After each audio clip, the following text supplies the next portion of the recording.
بسم الله الرحمن الرحيم الحمد لله رب العالمين والصلاة والسلام على سيد الأنبياء والمرسلين وعلى آله وصحبه ومن تبعهم بإحسان إلى يوم الدين رب اشرح لي صدري ويسر لي أمري واحلل عقدة من لساني يفقه قولي.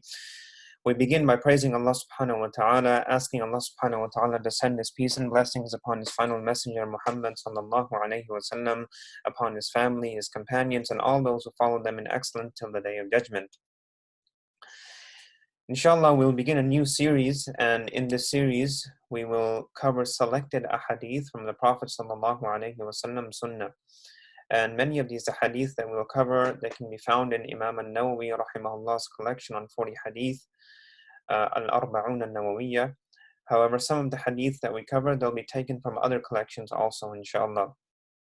And the way I'll present this small reminder is that I will read the hadith in Arabic and I will translate it into English. And then I will share some of the meanings of the hadith based on what scholars have said. And finally, I will conclude with some points of benefit that we can take from the hadith and implement in our life, inshallah. And in this first session, we'll start with the hadith of intentions, the famous hadith that all of us know about, إِنَّمَا الْأَعْمَالُ بِالنِّيَّاتِ. And the reason we'll start with this hadith is because many scholars, when they write their works, they remind the reader of the importance of niyyah. And in following their way, we'll also begin with this hadith to remind ourselves of the importance of niyyah when undertaking the series, inshallah. So the hadith is as follows: عن أمير المؤمنين أبي حفص عمر بن الخطاب رضي الله تعالى عنه قال سمعت رسول الله صلى الله عليه وسلم يقول إنما الأعمال بالنيات. Narrated by Amir al-Mu'mineen, leader of the believers, Abu Hafs, Umar ibn al-Khattab. He said, I heard Allah's Messenger sallallahu alayhi wa sallam saying that certainly actions are only with intentions or by intentions. وَإِنَّمَا لِكُلِّ امْرِئٍ مَّا نَوَى.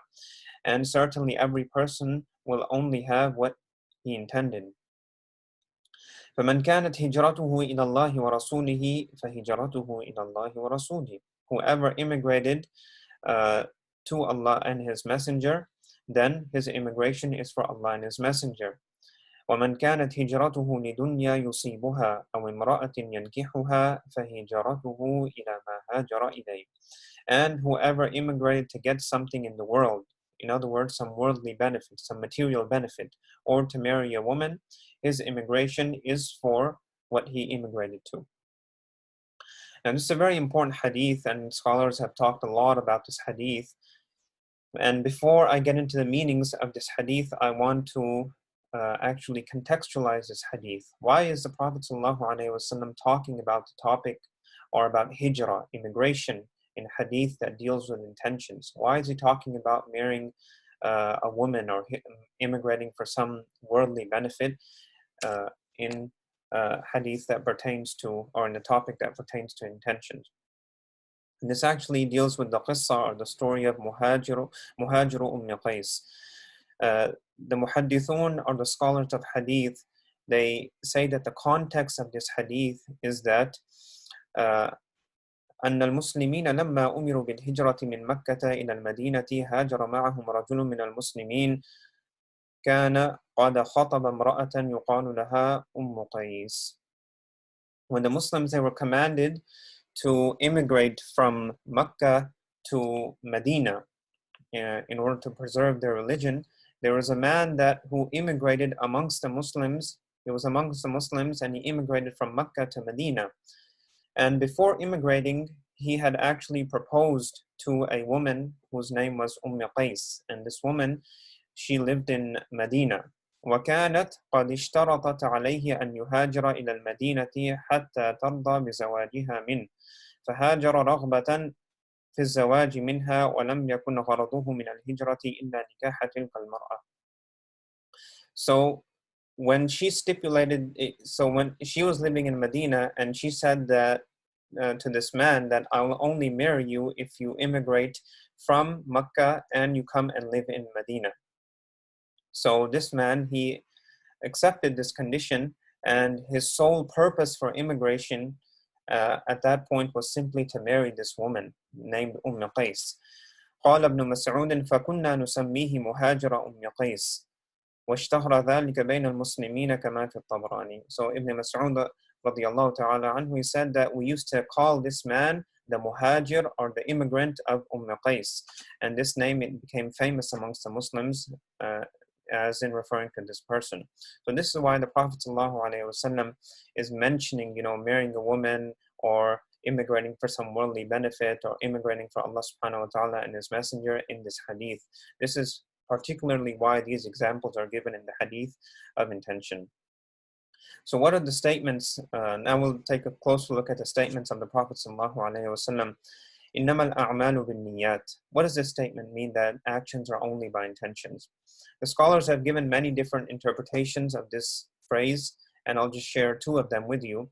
The first one is Ibn Rajab. He says that the Prophet ﷺ is simply informing us that actions only happen because there's an intention behind them. In other words, the impetus for an action is a person's intention. And the intention is what motivates a person to perform a certain action. This is simply a phrase that is telling us the reality of what happens around us. This is one meaning. Another meaning is, many scholars, they say, لا يكون العمل صحيحا ولا مقبولا عند الله ولا يثاب عليه إلا إذا اقترن بالنية الصادقة. They say that an action is not acceptable, it's not valid, and it's not rewarded in the sight of Allah subhanahu wa ta'ala unless a person has a sincere intention for Allah subhanahu wa ta'ala when performing that action. An example of that is if a person doesn't eat anything the entire day, and he doesn't drink anything the entire day, he's not considered to be a person who is fasting unless he specifically made an intention to abstain from food and drink for the worship of Allah subhanahu wa ta'ala.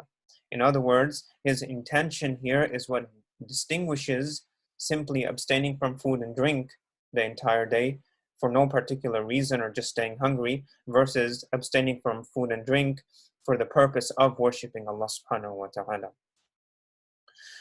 And the Prophet ﷺ says in this hadith, فَمَنْ كَانَتْ هِجْرَتُهُ إِلَى اللَّهِ وَرَسُولِهِ فَهِجْرَتُهُ إِلَى اللَّهِ وَرَسُولِهِ. Whoever immigrates for Allah subhanahu wa ta'ala and His Messenger, then his immigration is for Allah and His Messenger. In other words, he'll find the reward of whatever good deed he does with Allah subhanahu wa ta'ala. And the example of hijrah over here is being given because this was the context of the hadith. And the last part of the hadith is that وَمَنْ كَانَتْ هِجْرَتُهُ لِدُنْيَا يُصِيبُهَا أَوْ امْرَأَةٍ يَنْكِحُهَا فَهِجْرَتُهُ إِلَى مَا هَاجَرَ إِلَيْهِ. That whoever immigrates to seek some worldly benefit, for example, he immigrates to whatever worldly benefit that you can think of in order to get a job or to marry someone, then he won't find the reward of his hijrah with Allah subhanahu wa ta'ala, but he will get, the purpose behind his hijrah. In other words, he will find it in the dunya, and he'll get whatever he sought in the dunya. But there will be no reward for that in the akhirah. So from this hadith, we learn a number of things. And I will just share with you three things, inshallah, that we can take from this hadith. The first is that having intention is very important before doing any religious action. Like an act of worship, like praying, fasting, zakah, and hajj. And the scholars say that, acts of worship, they're not acceptable unless a person has an intention behind that act of worship. Therefore, one should be very careful, to make an intention, a proper intention, before beginning an act of worship. The second point of benefit we can take from the hadith is that the purity of one's intention and the sincerity behind one's intention, it determines the greatness of reward that comes with it. In other words, the purer a person's intention is, the sincerer he is in his intention in doing that action for Allah subhanahu wa ta'ala alone, then the greater level of divine help he'll be given, and the greater his reward will be in the akhirah. And what does it mean for intention to be pure? Many times we hear this, that make your intention pure for Allah subhanahu wa ta'ala. It means that when you do an action, you don't seek some material benefit. You seek only the reward of Allah subhanahu wa ta'ala. And this is something that a person constantly has to struggle with. Sufyan al-Thawri, rahimahullah, he said that ما عالجت شيئا أشد علي من نيتي لأنها تتقلب علي. He said that I haven't dealt with anything. In other words, I haven't tried to rectify anything that is more difficult for me than, my intention, because it's constantly changing on me. It constantly changes. So this is something a person always has to keep in mind, that he always has to struggle with his niyyah and make it pure and sincere for the sake of Allah subhanahu wa ta'ala alone. And finally, the last point of benefit I want to share is that actions that aren't religious in and of themselves, they can also become sources of reward if a person intends through this action to make it a means of worshiping Allah subhanahu wa ta'ala. So for example, if a person is sleeping, eating, drinking, all of these actions that all of us do, right? A person isn't rewarded simply for doing this action. But if a person has an intention behind such an action, that, if I do this, then this will help me worship Allah subhanahu wa ta'ala even more, then even this action, it can become a source of reward for him. Mu'adh ibn Jabal, one of the companions of the Prophet sallallahu alaihi wasallam, he said that أما أنا فأنام وأقوم فأحتسب نومي كما فأحتسب نومتي كما أحتسب قومتي. He said that I sleep and I stand up in the night and pray, and I seek reward. In other words, I hope for reward from Allah subhanahu wa ta'ala from my sleep, just like I hope for reward from my standing in worship in the depths of the night. And Ibn Rajab, rahimahullah, Ibn Hajar, he says that he seeks reward in his rest just like he seeks reward in his exertion, because his rest is simply a means for, helping him worship Allah subhanahu wa ta'ala more. And so we learn from this that if a person uses these actions and makes a niyyah behind them to worship Allah subhanahu wa ta'ala, then they also become a source of reward for him. And I ask that Allah subhanahu wa ta'ala, He purifies our intentions and He allows us to make our intentions sincerely for Him. Jazakumullah khairan. Thank you all for listening.